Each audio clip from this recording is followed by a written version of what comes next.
네, 안녕하십니까. MD 미션스쿨의 조례를 모십니다. 오늘의 말씀은 요엘 2장 28절 말씀입니다.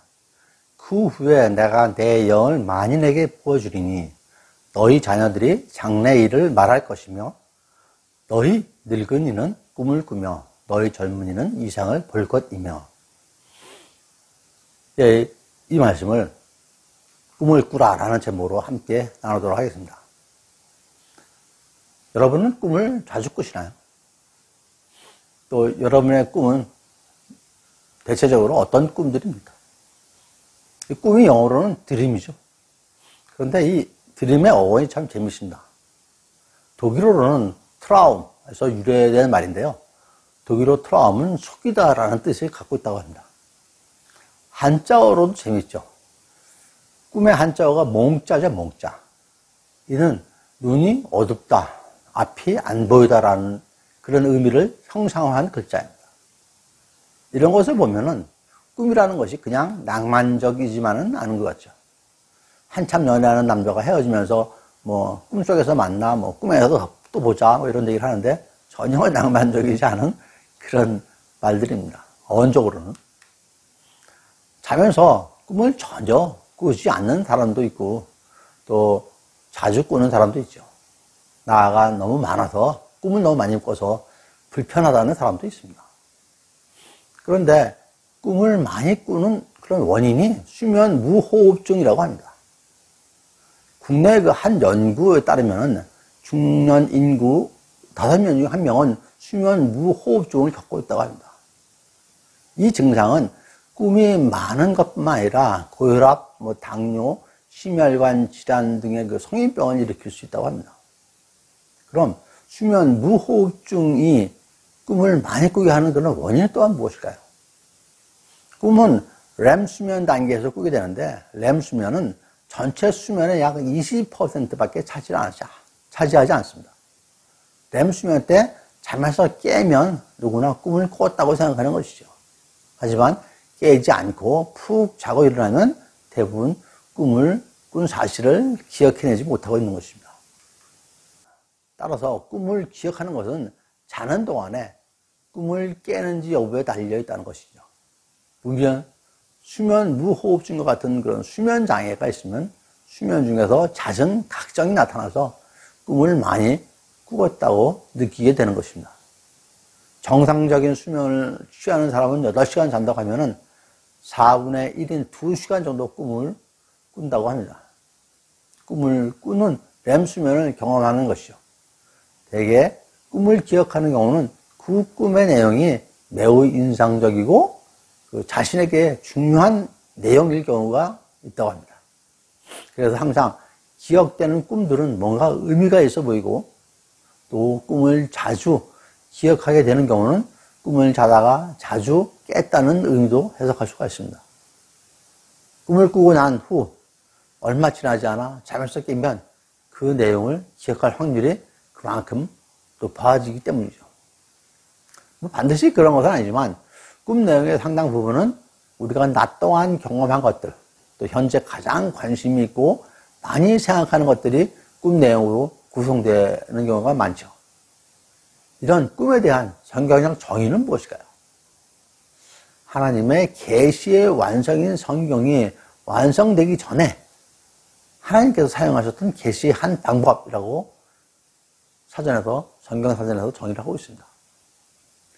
제한된 지혜와 감각을 지닌 인간들에게 초월하신 하나님이 친히 당신의 뜻을 전하시려고 사용하였던 초자연적인 역사 가운데 하나, 일종의 비전이라고 성경 관용어 사전에서 정의하고 있습니다.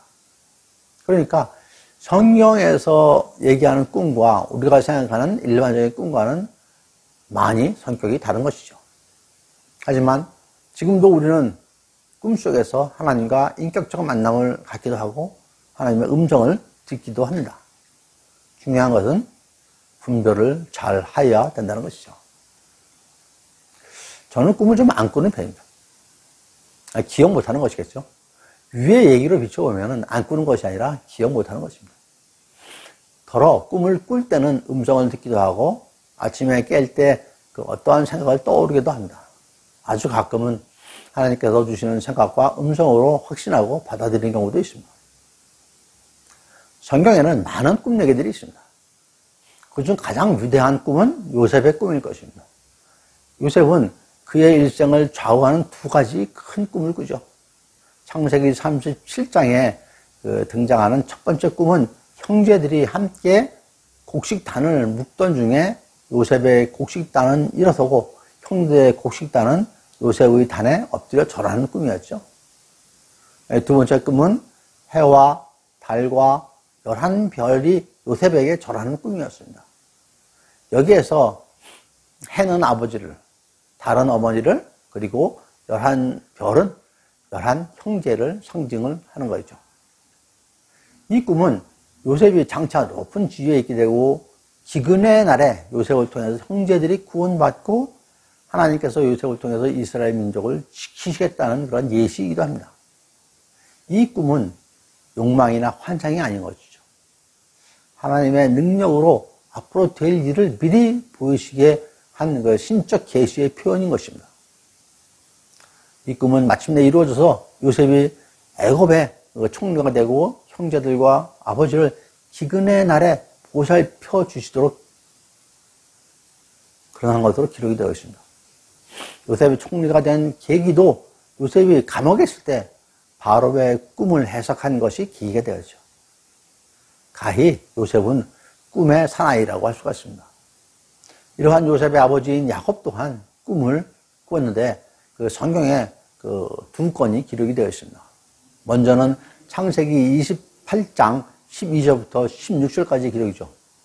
야곱이 아버지 이삭과 에서를 속이고 하란에 있는 그 외삼촌집 라반의 집으로 그 피신 도망가는 중에 누워 자는데 꿈속에서 사다리가 땅 위에서 하늘까지 닿고 그 사다리를 하나님의 사자들이 오르락내리락 거리는 꿈을 꿨죠. 그리고 여호와께서 사다리 위에서 말씀을 하십니다. 지금 누워있는 땅을 주며 땅의 모든 족속이 야곱과 자손들로 인해서 복을 받고 하나님께서 항상 지켜주시겠다고 약속을 하시죠. 그래서 이것이 베델집 하나님의 집으로 야곱은 명명을 하게 됩니다. 야곱의 두 번째 꿈은 창세기 32장 24절부터 32절까지입니다. 외삼촌 라반을 떠나서 고향으로 다시 돌아갈 때입니다. 꿈은 야곱이 어려운 상황에 있을 때 하나님과 씨름하는 꿈입니다. 이 씨름하는 꿈에서 야곱의 이름을 이스라엘로 부르십니다. 분명하게 하나님께서는 꿈으로 말씀을 하시겠다고 하신 것이죠. 그러면 성경에서 가장 처음 등장한 꿈은 무엇일까요? 어떤 꿈이 성경에 가장 처음에 등장할까요? 제일 처음 등장하는 것은 아브라함의 꿈입니다. 창세기 15장 12절에 보시면은 해 질 때 아브라함에게 깊은 잠이 임하고 큰 흑암과 두려움이 그에게 임하였더니 하면서 하나님께서 말씀을 하십니다. 여호와께서 아브라함에게 말씀하시기를 내 자손이 이방에서 객이 되고 그들을 섬기겠고 그들은 400년 동안 내 자손을 괴롭히리니 하십니다. 이어서 하나님께서 그들을 징벌하고 아브라함 자손은 4대 만에 이스라엘 땅으로 돌아온다고 하시는 것입니다. 이는 이스라엘 백성이 애굽으로 가서 노예 생활을 하고 다시 출애굽해서 돌아오는 그 모든 것을 아브라함의 꿈에 보여주신 것이죠. 마태복음 2장 12절에 동방박사들이 예수 나심을 경배하러 가죠. 그 돌아갈 때 꿈에서 다른 길로 가라라고 지시하십니다. 또한 마리아의 남편 요셉의 꿈에 나타나서 헤롯을 피하여 아기 예수와 마리아를 데리고 애굽 땅으로 피신하라고 꿈에서 나타나서도 말씀하시죠. 그 다음에 헤롯이 죽은 다음에 다시 요셉의 꿈에 나타나셔서 다시 이스라엘 땅으로 돌아가라 라고 말씀하십니다. 그 말고도 꿈을 해석하는 은사도 있습니다. 앞서 야곱이 바로의 꿈을 해석해서 총리가 되는 계기가 된 것처럼 그 포로인 다니엘에게 꿈을 해석하는 지혜가 있어가지고 느부갓네살 왕의 꿈을 해석한 계기로 해서 바벨론 온 지방을 다스리는 그런 위치까지 올라온 다니엘입니다. 이와 같이 꿈은 하나님의 비전을 보여주는 대표적인 사례들이죠. 오늘의 본문인 요엘 2장 28절에 그 후에 내가 내 영을 만인에게 부어주리니 너희 자녀들이 장래일을 말할 것이며 너희 늙은이는 꿈을 꾸며 너희 젊은이는 이상을 볼 것이며 라고 했습니다. 이는 나이든 자라도 꿈을 통해서 하나님의 계시를 보게 되는 그런 생생한 체험을 하게 될 것이라는 말씀입니다. 이 말씀은 오순절날 베드로가 한 설교에서도 인용을 했습니다. 민수기 12장 6절에서 이르시되 내 말을 들으라 너희 중에 선지자가 있으면 나 여호와가 환상으로 나를 그에게 알리기도 하고 꿈으로 그와 말하기도 하거니와 라는 기록이 있습니다. 하지만 성경에서는 꿈이 좋게만 쓰여진 것은 아닙니다. 전도서 5장 7절에 꿈이 많으면 헛된 일들이 많아지고 말이 많아도 그러하니 오직 너는 하나님을 경외할지라. 꿈을 잘 분별할 줄 알아야 됩니다. 여러분은 어떤 꿈을 꾸고 싶으신지요? 세상의 꿈이 아니라 하나님의 꿈을 꾸십시오. 어른들이 자녀에게 또 아이들에게 꿈이 뭐냐고 물어보는 경우가 종종 있죠. 제가 어렸을 때는 커서 대통령이 되겠다는 아이들도 많이 있었죠. 아마 어른들이 주입시키지 않았나라고 생각합니다. 좀 비현실적이고 좀 그렇죠. 그럼 요즘 아이들은 뭐라고 대답할까요? 한동안 유명한 유튜버가 되고 싶다는 아이들도 많이 있었고 2년 전 통계를 보니까 초등학생의 경우는 1순위가 운동선수입니다. 그리고 의사, 교사, 유튜버, 게이머 이런 순서고 고등학생들은 좀 더 현실적이 돼가지고 교사, 간호사, 과학자, 군인, 의사 이런 것들이 꿈입니다. 이거 보면 아마도 팬데믹 그런 현상이 좀 반영된 것 같습니다. 그 전에는 판사, 검사 이런 직책이 이런 지위가 꿈이었는 것들도 많이 있었죠. 이제는 그런 것들이 좀 없어졌습니다. 이러한 꿈, 희망은 내 생각인데 하나님의 꿈은 무엇일까요? 우리를 향한 하나님의 소망은 무엇일까요? 창세기 1장 28절에 하나님이 우리에게 복을 주시며 하나님이 그들에게 이르시되 생육하고 번성하여 땅에 충만하라. 땅을 정복하라. 바다의 물고기와 하늘의 새와 땅에 움직이는 모든 생물을 다스리라 하시니라 라고 말씀하십니다. 이처럼 하나님께서는 우리에게 복을 주시면서 생육과 번성 및 땅을 비롯해서 모든 생명체를 다스리라고 하셨죠. 하지만 인류 최초의 인간인 아담과 하와로부터 인간을 향한 하나님의 꿈에 부합되지 못했죠. 급기야 하나님께서는 이런 인간들을 보다 못해서 홍수로 다 쓸어버리시죠. 하지만 완전히 포기하시지는 않으셨죠. 노아로 아브라함을 이어지며 축복을 하셨습니다. 하나님께서는 아브라함을 축복하시면서 당신의 소망을 이루시기를 원했던 것이죠. 결국은 외아들 예수 그리스도를 통해서 이 땅에 보내시어 우리를 죄악으로부터 구원하셨습니다. 그리고 우리가 그분의 제자가 돼서 같은 길을 가기를 원하셨습니다. 대표적인 제자가 베드로죠. 그는 예수님으로부터 사랑받는 제자가 되고 싶었습니다. 이에 대한 말씀은 요한복음의 마지막 장인 21장에 기록이 되어 있습니다. 예수님께서 3번에 걸쳐서 네가 나를 사랑하느냐라고 물으시고 베드로도 또한 대답을 합니다. 이에 예수님께서는 그러면은 내 양을 먹이라, 내 양을 치라, 내 양을 먹이라 이렇게 3번 대답을 하시죠. 베드로에게. 하나님께서는 우리가 제자에서 당신의 백성을 돌보기를 원하십니다. 이것이 우리에 대한 하나님의 소망이요 꿈인 것입니다. 우리는 하나님의 이러한 꿈에 함께 하여야 하는 것이죠. 먼저 드릴 말씀은 세상의 꿈에서 깨어납시다입니다. 하나님의 말씀 성경 66권은 태초에 하나님이 천지를 창조하시니라부터 시작합니다. 이 말씀은 하나님이 창조주시며 만물의 주권자이심을 분명히 하시는 말씀입니다. 또한 우리는 그분의 피조물이라고 말씀을 하시는 것이죠. 즉 우리에 대한 우리의 주권은 하나님께서 갖고 계시다는 것이죠. 그러므로 우리는 다른 생각을 하여서는 안 됩니다.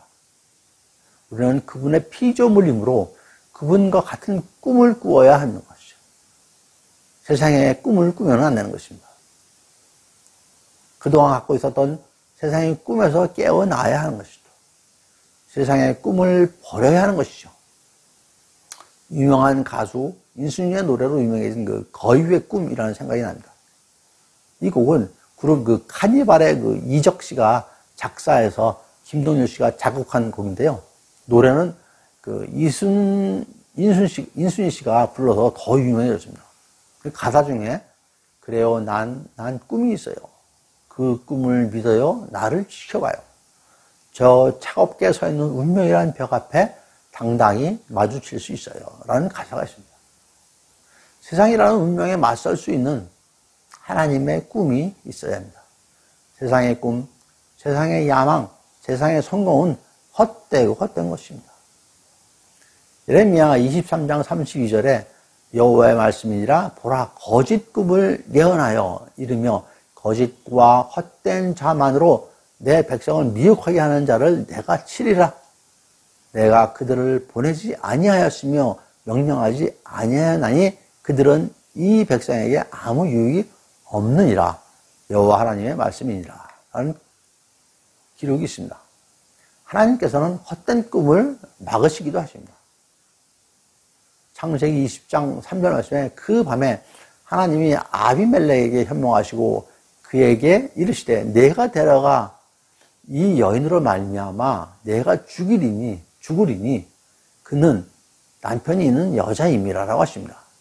이 말씀의 배경은 아브라함이 그랄에서 그 아비멜렉에게 사라가 아내가 아닌 누이라고 했습니다. 그래서 아비멜렉이 사라를 데려갔죠.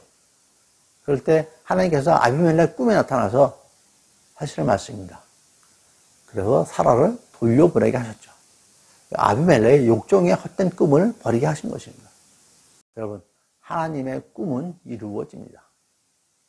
우리는 하나님의 꿈을 이루기 위하여 부르심을 받은 자입니다. 우리를 부르시어 제자 삼으신 것이죠. 예수님의 제자가 된다는 것에 대해서 제자도의 저자 데이빗 왓슨 목사는 그를 믿고 따르며 그분의 뜻을 받아들이는 것이라고 하였습니다. 이는 마태복음 16장 24절에 누구든지 나를 따라오려거든 자기를 부인하고 자기 십자가를 지고 나를 따를 것이니라라고 하신 그런 인용한 순종의 부르심을 말씀하신 것입니다.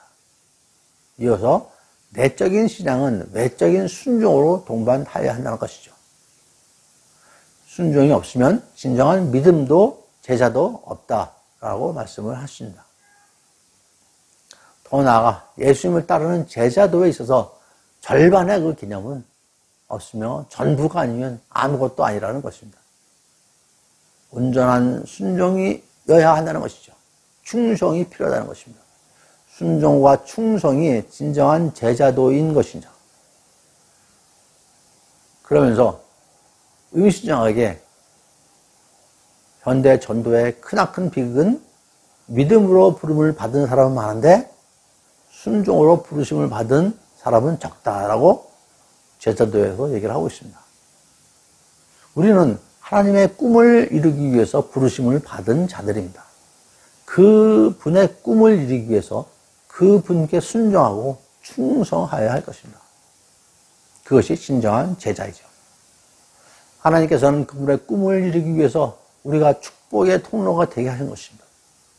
창세기 12장 3절 말씀에 너를 축복하는 자에게 내가 복을 내리고 너를 저주하는 자에게는 내가 저주하리니 땅의 모든 족속이 너로 말미암아 복을 얻을 것이니라 라고 하십니다.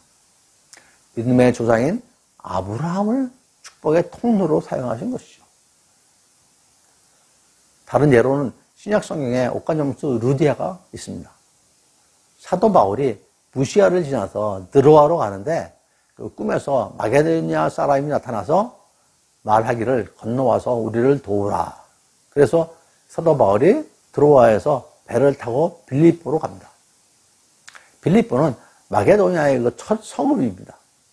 며칠 후에 안식일에 기도처를 이제 사도 바울이 찾아다니죠.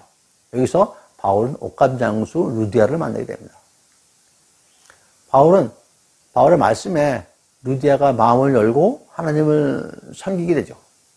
그래서 루디아와 그 집안이 모두 세례를 받게 됩니다.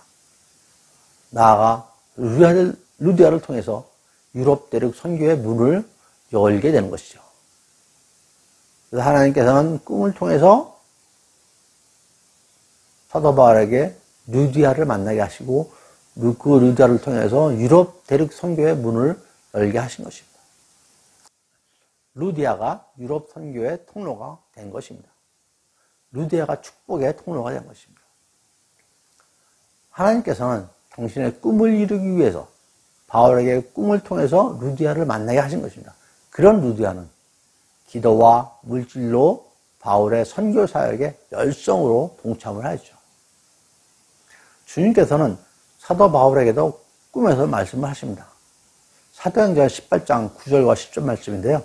밤에 주께서 환상 가운데 바울에게 말씀하시되 두려워하지 말며 침묵하지 말고 말하라. 내가 너와 함께 있음에 어떤 사람도 너를 대적하여 해롭게 할 자가 없을 것이니 이는 이 성중에 내 백성이 많음이라 하시더라. 라는 말씀이십니다. 이 말씀은 사도 바울이 고린도에서 아골라와 브리스길라 부부를 만나고 전도할 때 꿈에서 나타나셔서 하신 말씀입니다. 꿈은 이렇게 우리의 길을 인도하십니다. 하나님께서 주시는 길, 하나의 계시가 되죠. 그게 하나님의 꿈입니다. 말씀을 마무리하겠습니다. 이제 2022년도 얼마 남지 않았습니다. 금년에 계획하신 그런 많은 것들이 좋은 결실, 풍성한 결실을 맺으셨는지요? 그 계획에는 하나님의 뜻, 하나님의 꿈이 담겨 있는지, 그리고 결실도 맺으셨는지요? 많은 사람들이 세상의 꿈을 꾸며 세상적인 야망과 욕망을 쫓아가지만 믿음의 자녀는 하나님의 꿈을 꾸며 하늘나라를 꿈꾸며 살아가는 자들입니다. 믿음의 자녀는 잠시 왔다가 사라지는 세상의 꿈이 아니라 영원한 하늘나라를 꿈꾸며 살아가는 그러한 자들입니다. 그러한 우리는 하나님의 꿈을 이루기 위해서 부름받은 자임을 항상 마음판에 새겨야 할 것입니다. 우리 믿음의 자녀들은 부름받는 제자로서 겸손과 순종으로 또한 충성으로 하나님의 꿈을 이루어 가야 할 것입니다. 하나님께서 우리에게 성경을 부어주시며 말씀하시기를 요엘 2장 28절에 그 후에 내가 내 영을 만인에게 부어주리니 너희 자녀들이 장래의 일을 말할 것이며 너의 늙은이는 꿈을 꾸며 너의 젊은이는 이상을 볼 것이라 라고 하셨습니다. 성령의 부르심을 받은 우리는 꿈을 꾸며 하늘나라를 볼 것이라고 하십니다. 요셉과 바울처럼 꿈속에도 하나님의 인도함을 받으며 하나님의 꿈을 이루는 제자로 풍성한 은혜를 누리시는 여러분 모두가 되시기를 축원드립니다. 오늘 밤 하나님께서 솔로몬에게 꿈속에서 나타나서 하신 말씀은 여러분께서 하실 것입니다. 열왕기상 3장 5절 말씀이죠. 기브온에서 밤에 여호와께서 솔로몬의 꿈에 나타나시니라. 하나님이 이르시되 내가 내게 무엇을 줄꼬 너는 구하라 라고 하셨습니다. 이러한 꿈을 꾸는 축복이 여러분 모두에게 있으시기를 간절히 축원드립니다. 이제 며칠 안 있으면 2023년도 새해가 밝아옵니다. 아무쪼록 좋은 꿈 많이 꾸시고 하나님의 꿈을 이루시는 여러분 모두가 되시기를 축원드립니다. 감사합니다. MD 미션 스쿨의 조래을 목사였습니다.